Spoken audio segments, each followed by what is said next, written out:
Hello everyone, it's lytieunu here. There are moments you think only exist in dreams, and yet today, I truly lived one. After so many days of waiting, so many nights filled with worry and despair, I finally got to see truong again. Not through tears of pain, but around a family meal that felt overwhelmingly warm. Truong Dui, his mother and I sat together, sharing simple dishes filled with love. This meal wasn't just food on a table, it was a reunion. It was Truong's mother crying tears of happiness, Dui's innocent smile, and my own heart trembling as I sat beside the man who was once lost. Truong still doesn't remember everything, but the way he looks at his family, the way he listens quietly, makes me believe his memories are slowly waking up. Thank you for staying with me, lytieunu, throughout this journey. If you felt the love and warmth in this story, please don't forget to like and subscribe to the channel so you can continue walking with me in the episodes ahead. The small kitchen slowly grew warmer as I lit the stove. The flame softly licked the bottom of the pot, making that familiar crackling sound, one I hadn't felt in my heart for a long time, not with this kind of peace. The firelight reflected on my face, catching every calm, gentle breath I took. Truong stood beside me. He seemed a little awkward, like someone stepping into this space for the first time, yet his eyes held a quiet brightness. I watched him hold the knife, rinse a bundle of vegetables under the steady stream of water, and in that moment, my heart tightened. He didn't remember how many times he had stood here before or who he once cooked for. And yet, every movement of his felt strangely familiar. "Is this how I should cut the green onions?" he asked softly, his voice slow and careful, as if he were afraid of breaking something fragile. I looked at him and smiled. "That's perfect. You're doing great." I didn't tell him that he used to be a good cook.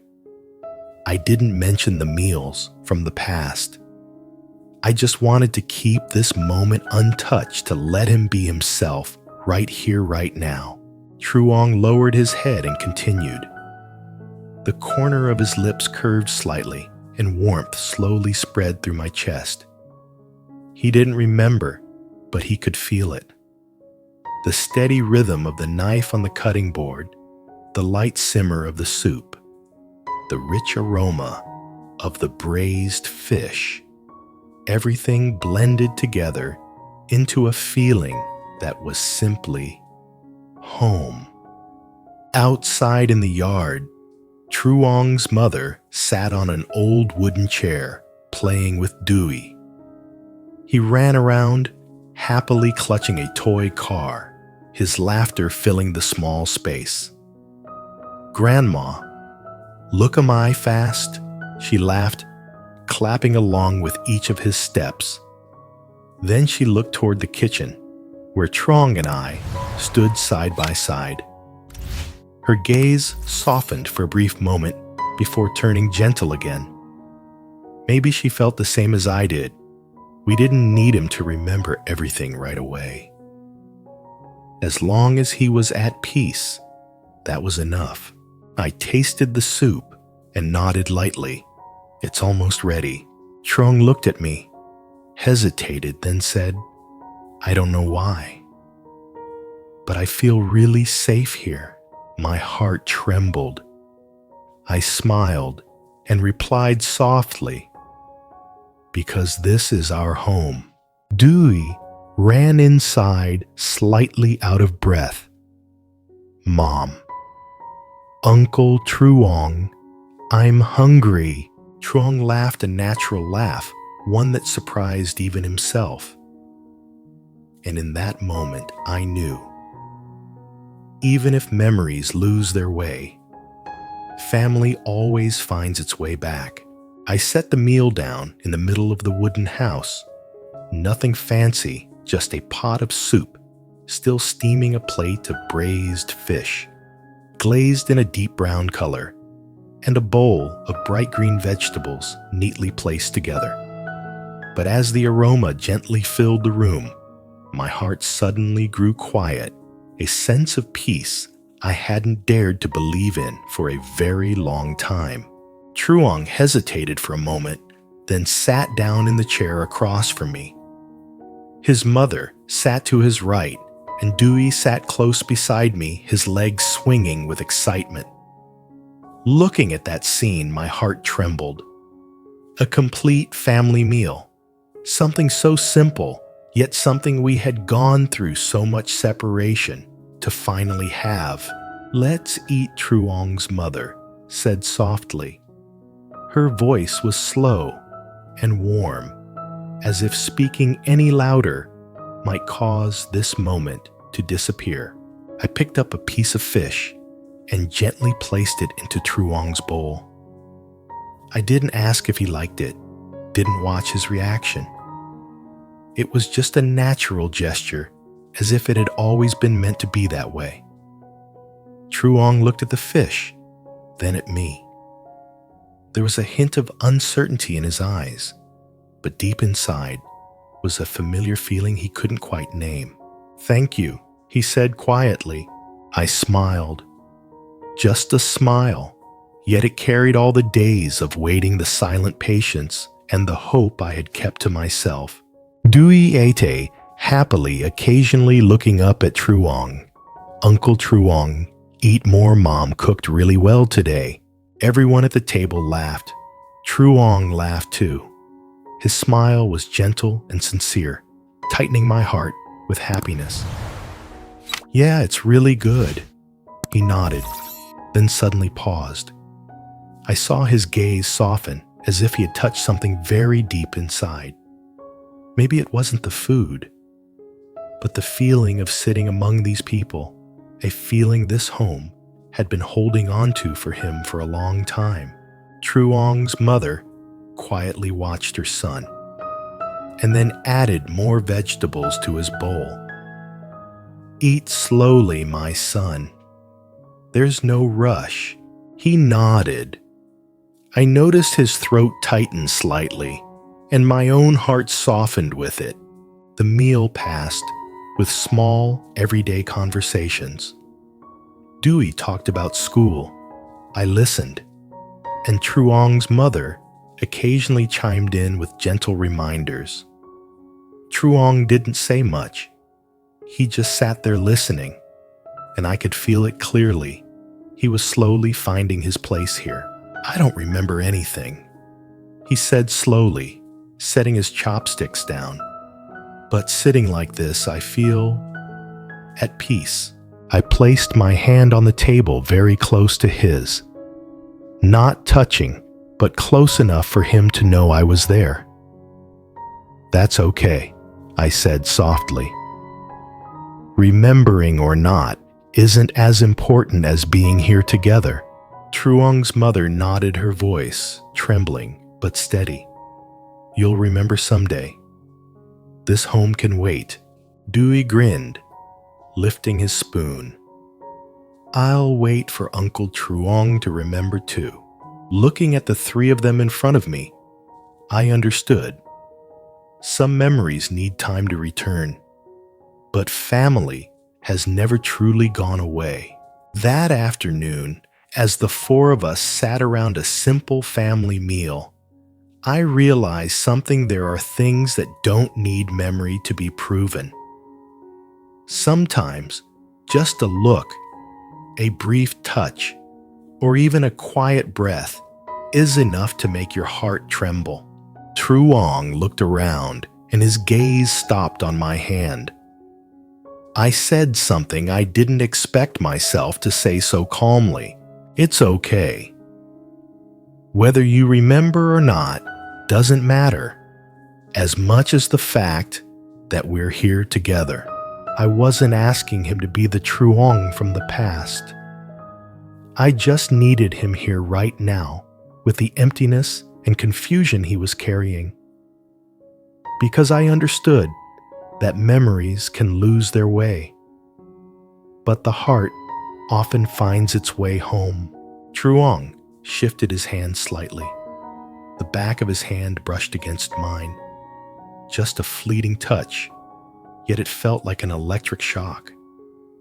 Not a dramatic spark, but more like a thread that had been broken for a long time, slowly being tied back together, patiently, gently, and painfully tender.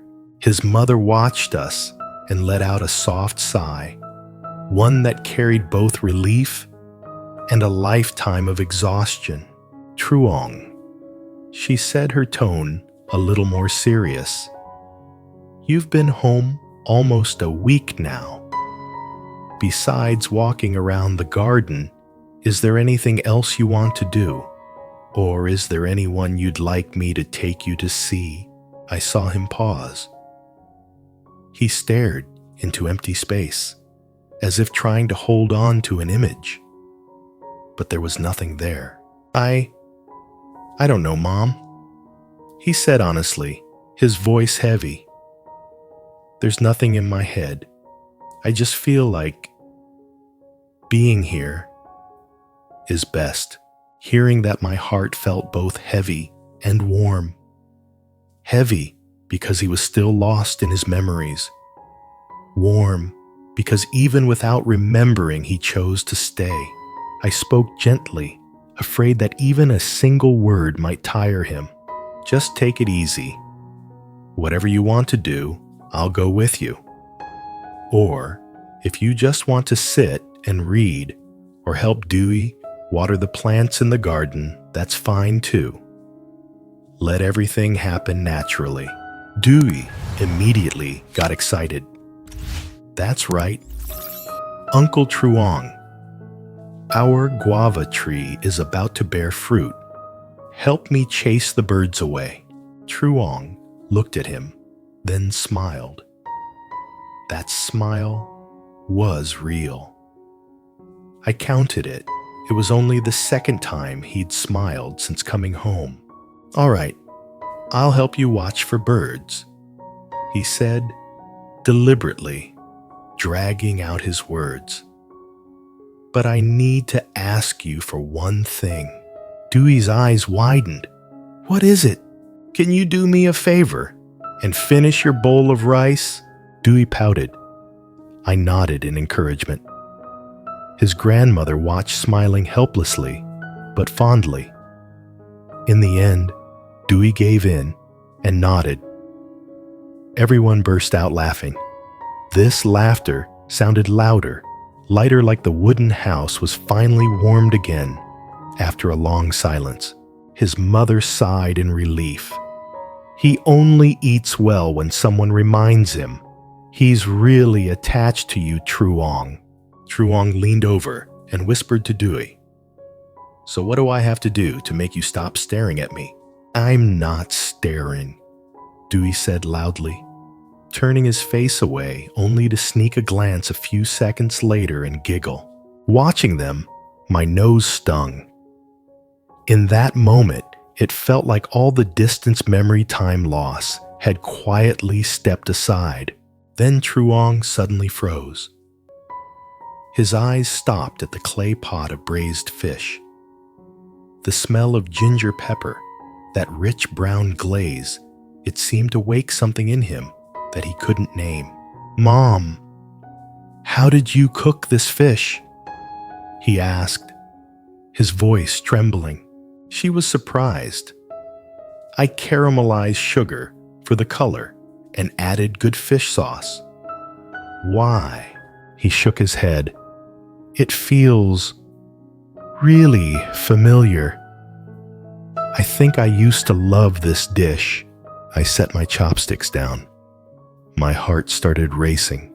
That's right, I said, trying to stay calm. This is your favorite dish. Mom's clay pot braised field fish. Every time you came back from a business trip, this was the first thing you asked her to cook.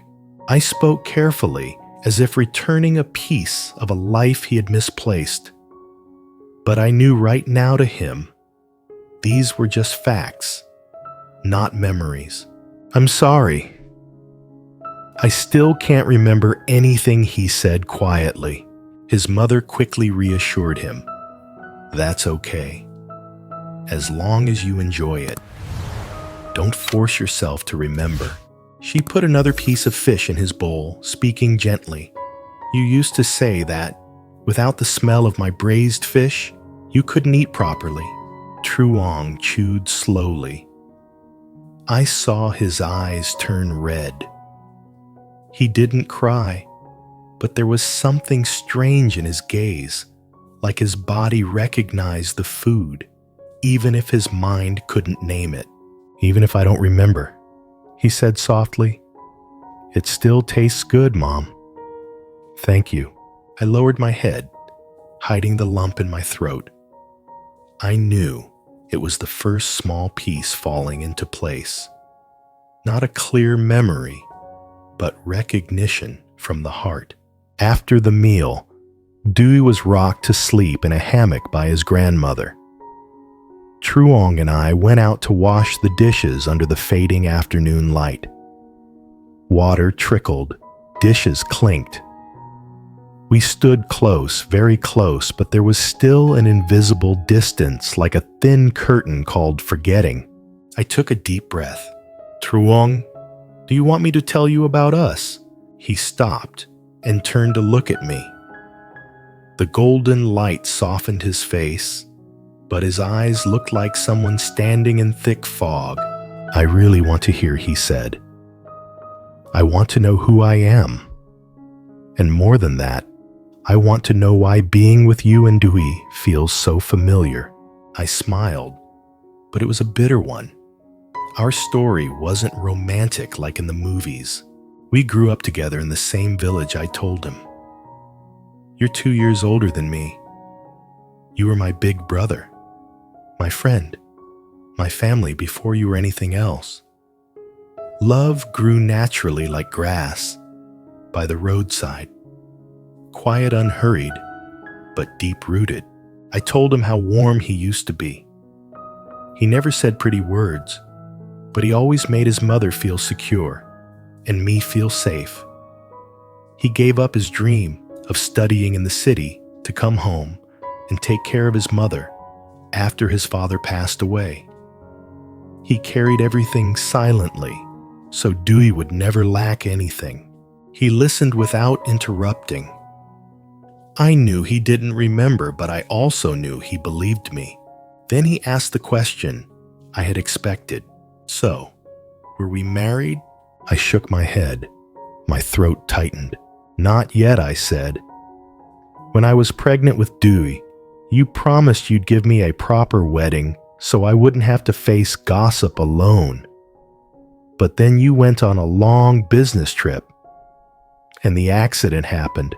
I turned away to wipe my tears, not wanting him to see me weak.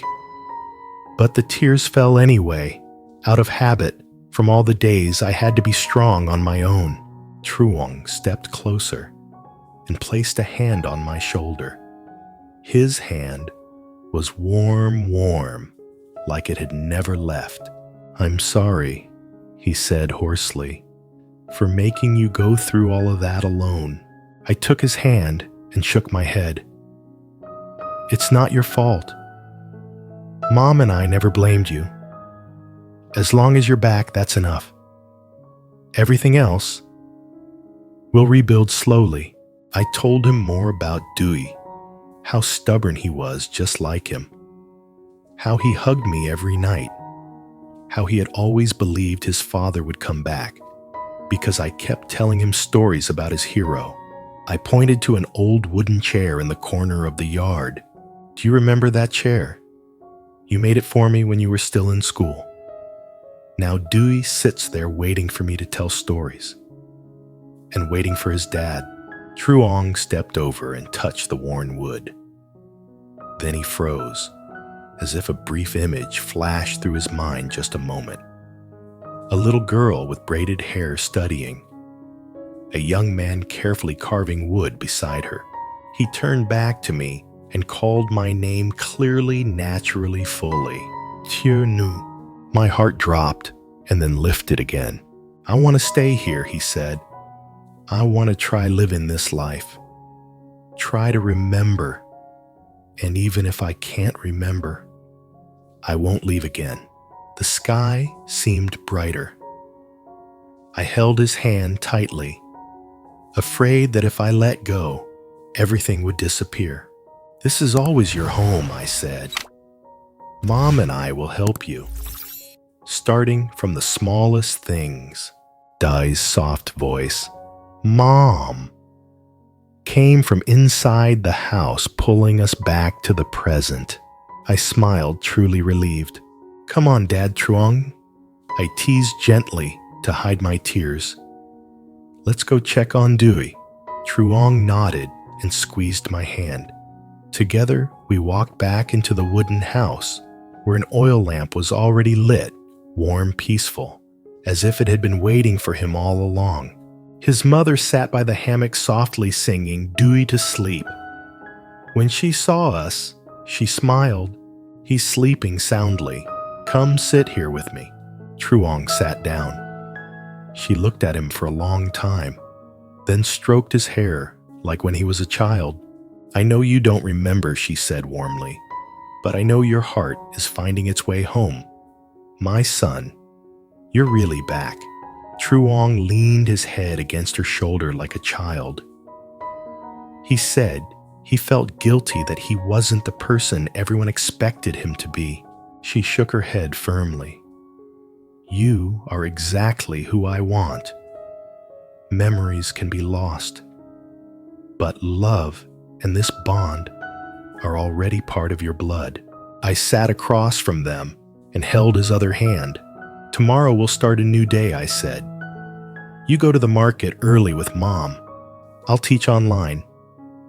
Dewey will follow you into the garden to chase birds. You don't need to force yourself to remember. Just live with us. Truong looked at his mother, at me, at Dewey, sleeping peacefully. Then he nodded. This smile felt like someone finally setting down an invisible burden. Yes, he said, I'll stay. I'll live with my family. And I knew the family meal that evening was only the beginning. His memories might not return right away. But from that day on, we would create new ones, from the smell of braised fish, from Dewey's laughter, from morning trips to the market, from quiet afternoons, washing dishes side by side. Because some lives don't need to be remembered to go on. They just need to be loved again. And this, dear friends, is where we pause the story of Truong lytieunu and his journey back to memory, or perhaps more honestly, back to himself. Life isn't always a movie with a perfect ending. More often, it's an open documentary still being filmed, still unfolding. We've witnessed the quiet miracle of unconditional love, the patience of a mother and a woman who never gave up, and the innocence of a child who gently pulled a man back from the edge of forgetting. Truong has chosen to stay. Lytieunu has chosen to walk beside him.